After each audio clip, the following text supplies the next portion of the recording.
and welcome again to Juliaskuddelmuddel. It's nice that you're back, and again, it was a longer break. I think that's just normal for me. But there's been quite a lot of things going on in my life, which I'll talk about later, which is kind of the cause for all this knitting silence. I've also been home for a couple of weeks to visit my family, which was lovely, and I didn't do much apart from celebrate 3 birthdays, which was fun. But yeah, I didn't get around to do much, so yeah.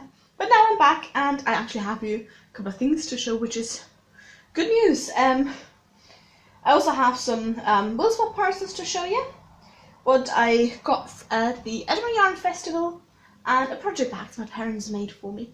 So that's kind of the overall things going on today.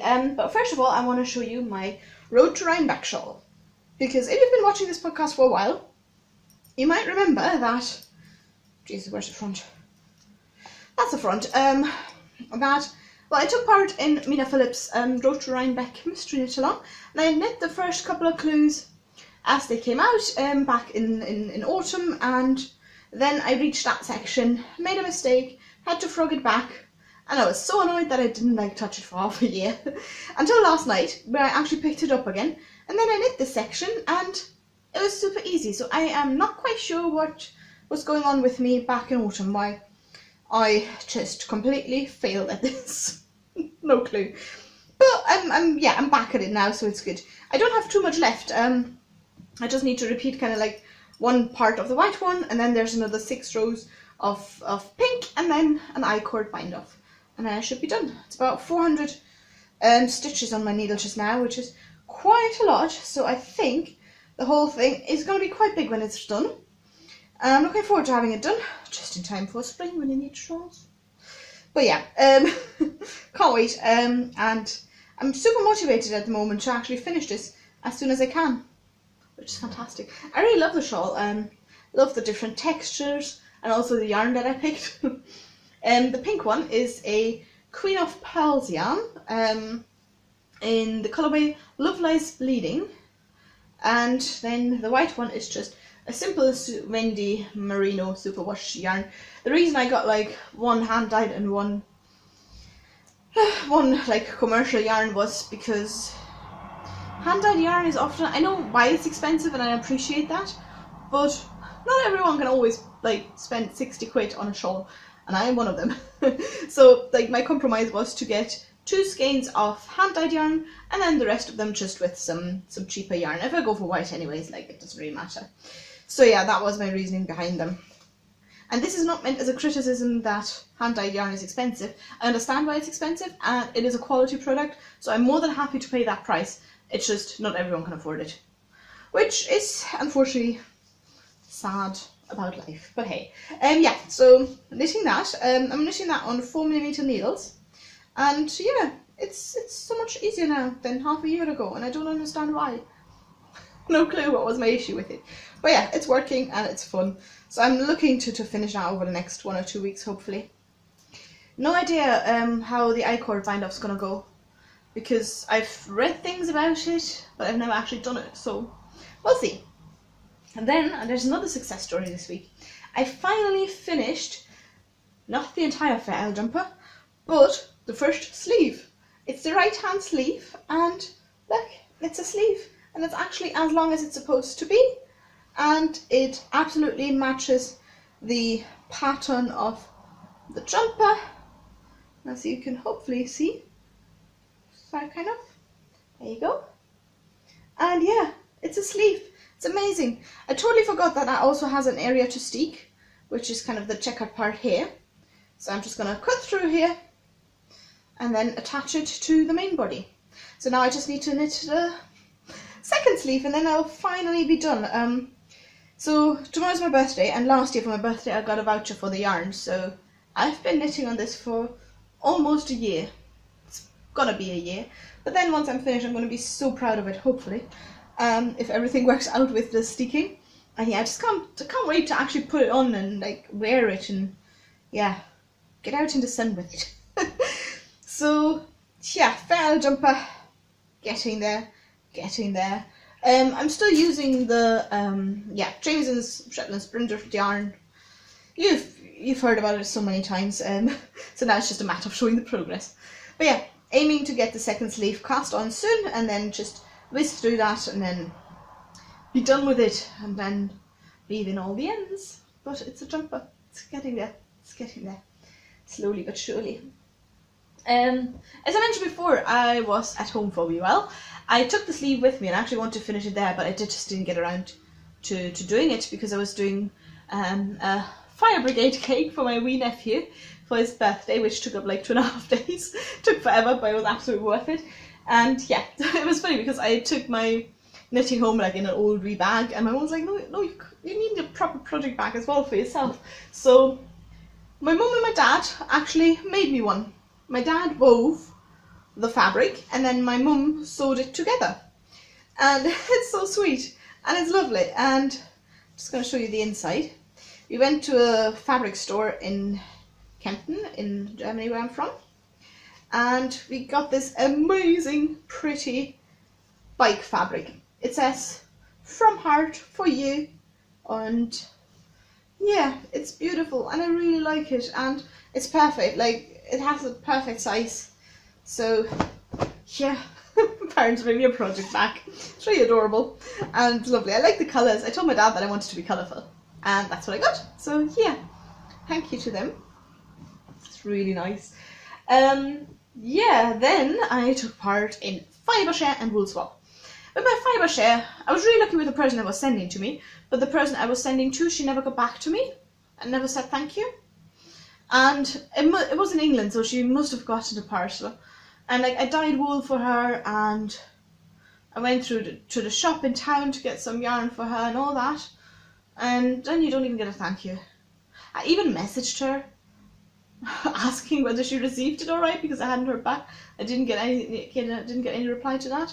So I hope she's alright. And yeah, that's just the way it is. But yeah, I got lovely yarn. I'll show you what I got. Oops. And so it's from the dyer behind Joni Unraveled. So she first of all sent me a skein of her own yarn that she's dyeing. I'll link the shop down below, which is called Kiss with a Fist DK yarn. And first of all, love the name, and also the yarn is gorgeous. It's mauve pink colour with all those different speckles. It's really nice. It's lovely. And then I got another skein of yarn, which is this one. It's from Bear and Wolle. It's a German brand. It's barefoot sock, virgin wool, and 20% polyamide. And the colourway is called Pond. Well, blue speckles. And I mean, you know me, blue and I, you can never go wrong. It's beautiful. I really like it. It's going to be a nice shawl or socks or something like that. So that is perfect. And then I got more. This one, which she also described as an undefined yarn, which I find quite funny. No idea what it is, but it's going to be good for something one day. And a wee rest skein or half skein of sock yarn. I think it's Regia, so that is always perfect. One day I want to do a scrap blanket, so this is going to go into my scrap blanket collection. Then she also gave me more stuff, which was really sweet. Stitch markers, which I have currently not here in the room with me, so I can't show them to you. But she gave me some soap, which is exfoliating seaweed block, which I think is fantastic, because at the moment I'm trying to cut down on, you know, use shampoo bars and soap bars instead of shampoo in plastic bottles, just because I feel like might as well get it like that, and yeah, save on the plastic. And also for traveling, it's so much easier because this doesn't leak. So yeah, that was perfect. Made me very, very happy. And it's actually a saying on it, or a quote: "How inappropriate to call this planet Earth when it's quite clearly ocean." Wise words. So yeah, beautiful soap, really like it. And then she also gave me some teas, and I love teas, especially Puka teas, which is peppermint and licorice, and also some gingerbread green tea. Green tea is perfect for me. I know there's some people around who like have green tea and then they can't sleep for 5 days, whereas like I have green tea and I go to bed and I sleep. It's perfect. So yeah, thank you so much if you're watching. I'm so happy about that parcel, and it's beautiful, and can't wait to get started with the yarn. Actually, like, Okay, they're 2 different weights, but actually fit together really, really well, maybe if you hold this double. It's so beautiful. So thank you so much. Really appreciate it. And yeah, as I said, I also took part in a Woolswap, which is kind of similar concept as Fibreshare, but in Fibreshare you have a partner that sends to you and then you send to a different one, whereas in Woolswap you send to each other. So here I got, oh god, it's all over there. Hang on. I got several things. 5 skeins of yarns. I was spoiled rotten. So the first one is Lumra, and Doreen, she's from Ireland. And so I got a lot of Irish goodies. Got some Irish coffee, a cup, a notepad, chocolate. Coffee and chocolate are already gone. You can see my priorities in life. But yeah, this is a gorgeous skein from Lumra, hand dyed in Ireland. Grainmau is, I think, pronunciation of the colourway. I'm not sure. Sorry if I'm butchering it. It's a DK Blueface Leicester yarn. Beautiful blue colours again.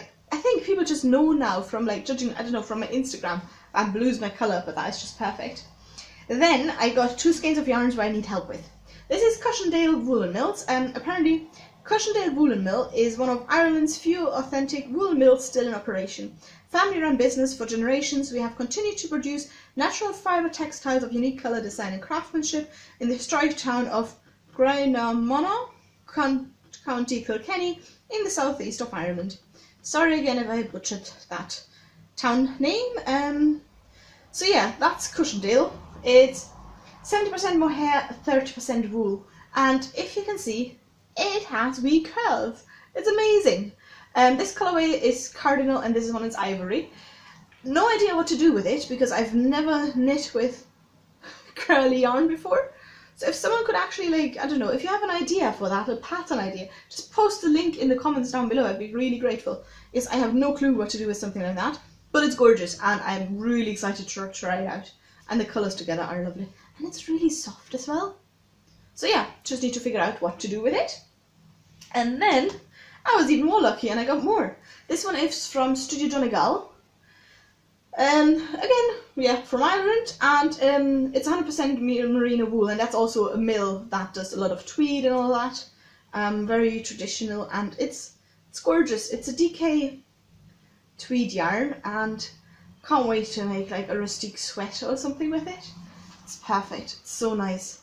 I really love the speckles in it, and just tweed yarn is gorgeous. Oops. Yeah, so can't wait to use that. Jeez, I have all that fluff over it. I need to look after my wool better. Anyways, yeah, so thank you so much, Doreen. Oh yeah, and I got something else from her that I haven't shown you yet. Look at that. Fabulous tea cozies. And there are some amazing tea cozies in there. Like, look at that one. I'm an absolute tea drinker, so this is perfect. And I've never actually knit a tea cozy before. It's also adorable teddy bears in it. I want to show you one that is absolutely amazing. Hang on. Where is it? Can't find it. Oh, there it was. Look at that. Isn't that so cool? So yeah, I've never made a tea cozy before, but I think it's time to start on that. They're awesome. So yeah, Doreen, thank you so much. Made my day with that parcel. It was so thoughtful and lovely, and yeah, thank you. And then the other thing I wanted to chat to you about, Edinburgh Yarn Festival. A bit late to the party, although I went on the first day. But yeah, all sorts of stuff has been going on with me lately, so I didn't have time to podcast, which is a shame. But Edinburgh Yarn Festival was so much fun. I went on a Thursday. I wish I would have bought tickets for more days, but next year. So I went on a Thursday, around 1 o'clock. It was very quiet, surprisingly. I thought it's going to be like manic and busy and stuff, but it wasn't. And there's so many stalls there. Like, I was wandering, let me see what I can find it. I was wandering through all the different stalls, and I can't find it now. I just had the map of the place, and now I can't find it anymore. Anyways, yeah, so many stalls, lovely, lovely vendors, and like everything was there.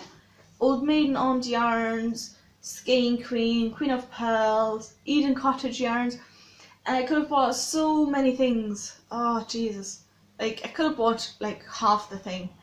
And I didn't want to, because I don't see the point in buying that much yarn if you're not sure what you're going to do with it, or if you don't have a specific project for it, because then you buy something and then it's like maybe missing 1 or 2 skeins to do the project that you want to do.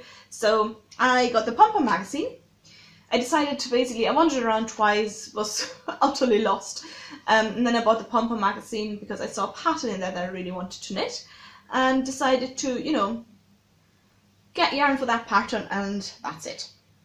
I really love that jumper at the front, but because it's approaching summer, I'm not going to knit that. I am going to knit this, which is called Treskeling by Christine Blom.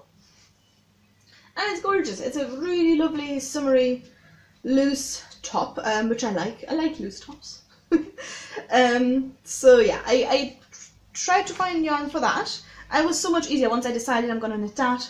You know, just wander around and, yeah, find yarn for it. And I decided on some Old Maiden owned yarn. Wanted to try something with silk because it's going to be for summer.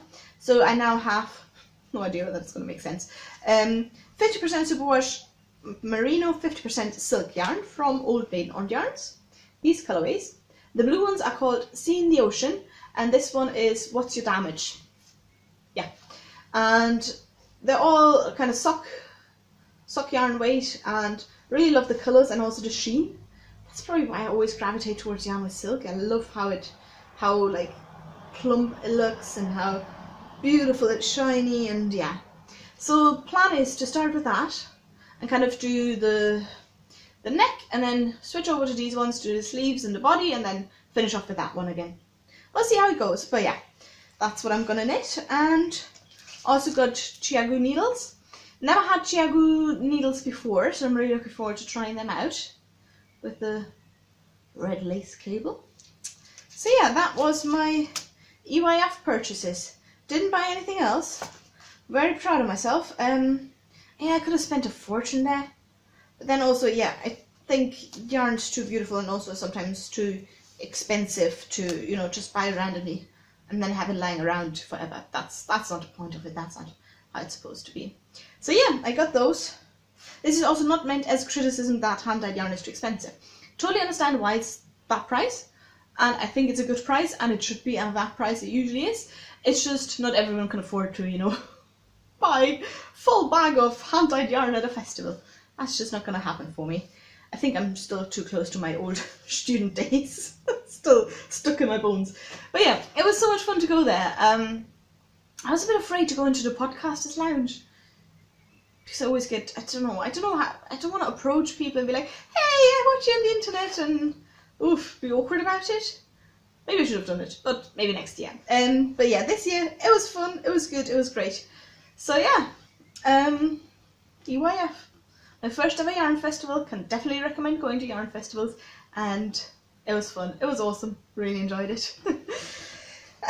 Yeah, what else? Oh yeah, so the reason why I was gone for so long was that I am probably for my job gonna go to the Middle East soon for a couple of months to help with a new project. It all came about very sudden, so I just had to like get everything organised really quickly, and now my visa's delayed, so I'm still sitting here having time before I actually go. But that kind of like, I got the phone call about it while I was going to Edinburgh Yarn Festival, so that just completely threw me a bit.